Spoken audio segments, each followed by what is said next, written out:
The Baltimorons. Now, this was a comedy I was hesitant on if it was going to be good or not, and was I going to hate it. Go ahead and hit that subscribe button if you haven't already. We have daily film content, including movie reviews and so much more. Go ahead and hit that subscribe button if you haven't already to never miss a video.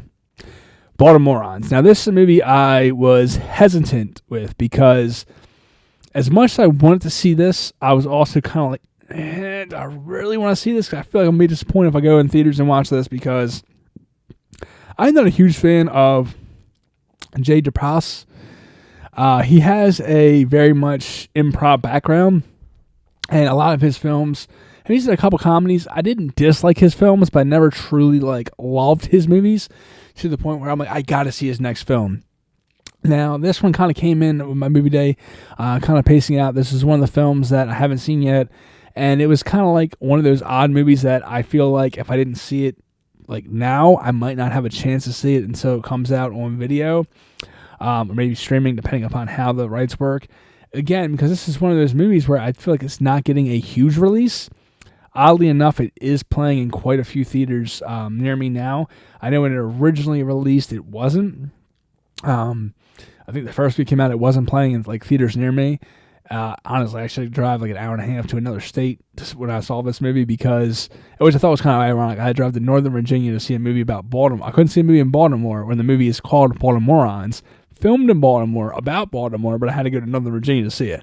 But by the time I actually this week went and saw it, it was playing in some theaters in Baltimore, shockingly enough. However, again, it's a comedy. Very much kind of something, I was hesitant to see, but I'm super glad I got to see this film. Pretty much the whole story is about a guy who is 6 months sober, and he did improv, but he kind of gave that up when he gave up drinking. It's a whole backstory with that. And on Christmas Eve, him and his fiance are going to her parents' house. He's walking up the steps to go into the house, and a brick, he steps on the steps, brick falls.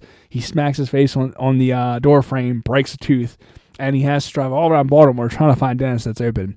He finally finds a dentist who's open on Christmas Eve to get his tooth fixed, and from there he meets this dentist, Dee Dee, and it's kind of a venture from there, and it's kind of an unplanned adventure kind of from there. It's very much a comedy, but it has a romantic comedy-ish feel to it, but I definitely would call this one a straight-up comedy with some of the funniest jokes I've ever, honestly, I saw this right after seeing Splitsville.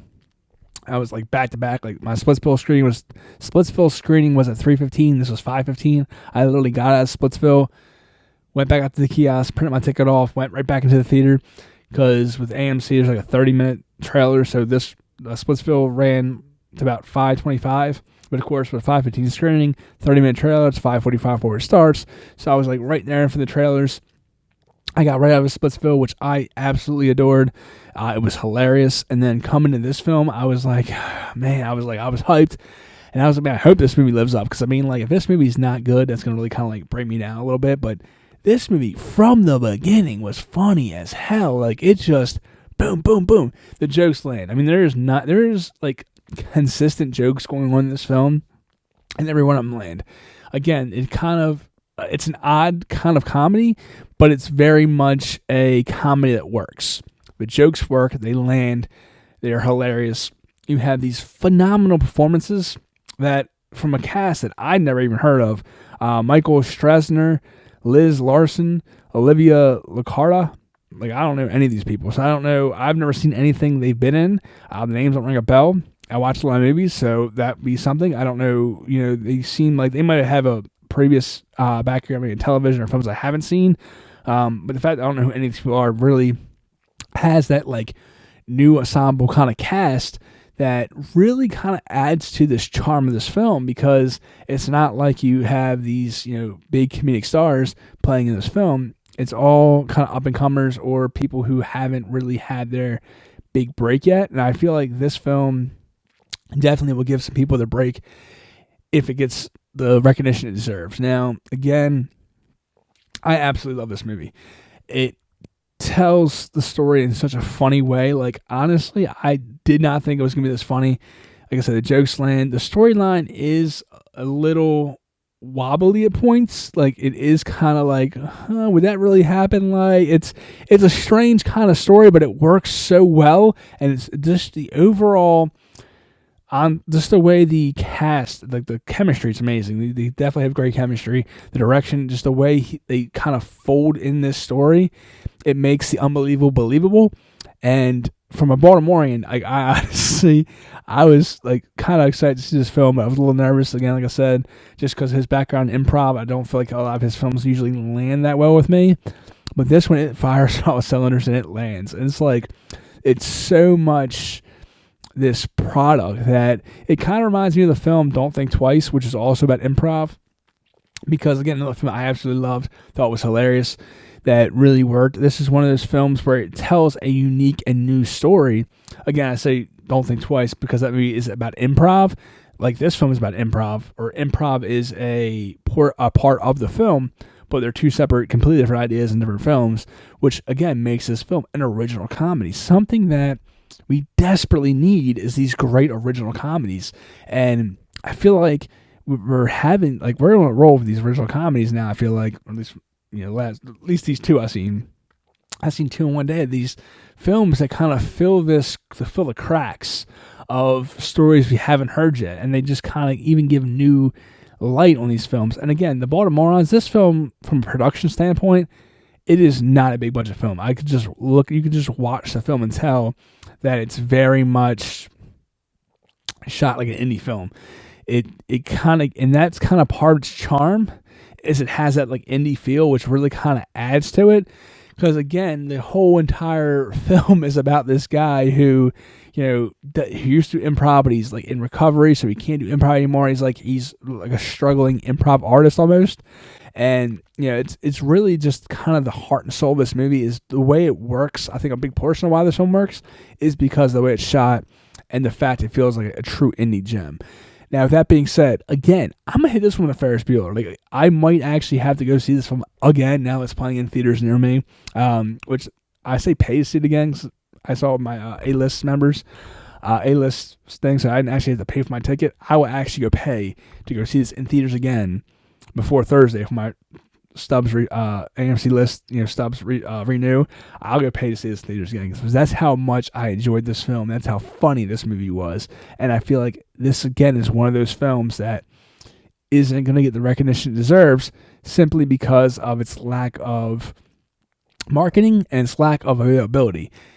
Like I said, it's playing in a few theaters near me now, which, I'm from Baltimore, so again, a film like this, you'd think, okay, it's going to be big in this, because this is it's a Baltimorean film, so you think it's going to be kind of big. But again, it's just like, I don't know how the marketing-wise, I think they did, again, a poor job with the marketing of this film. I don't even think I saw a trailer for this film before seeing it. Like, the most I saw advertising for this film was, again, a poster in one of the hallways of the theater I go to. And it was kind of like, it wasn't in the main lobby. It was like down one of the auditorium hallways. So again, it's like you're not getting the marketing. So I feel like this is one of those films that is going to be unfairly judged for its performances when it didn't even get the time of day. I'm not a huge fan of the improvisation type comedy, but I think this film really works. And I guess this is this weird part of me when I see improv comedy. I feel like I judge it a little more harshly because is that improv? Was it written that way? I don't know. I've always been really big on scripts, and I really, as a inspiring writer, I've always kind of been big on, scripting and, dialogue adding up and just having these jokes that kind of land. And like Edgar Wright has the best way of writing scripts where his jokes, you always tell, he'll start off a joke here and then it kind of picks back and it references back in a later part of the film, which is just phenomenal in how he does his scripting, how he writes his scripts. If you watch or if you listen to Junk Food Cinema podcast, C. Robert Cargo actually does an episode. Well, during the episodes, he actually talks about it where he actually sat down with Edgar Wright. Him and a couple other guys were sitting down. He said having some drinks. They were talking about how he writes his scripts, and he was kind of telling them how he writes his scripts and how he works in those jokes because they're always for the long haul and they work so well, which is something I truly love about Edgar Wright's films. And a lot of comedies, when you have it where those jokes kind of come back again for a second relapse, where it kind of has more meaning than just a one punch line that's just kind of thrown in there.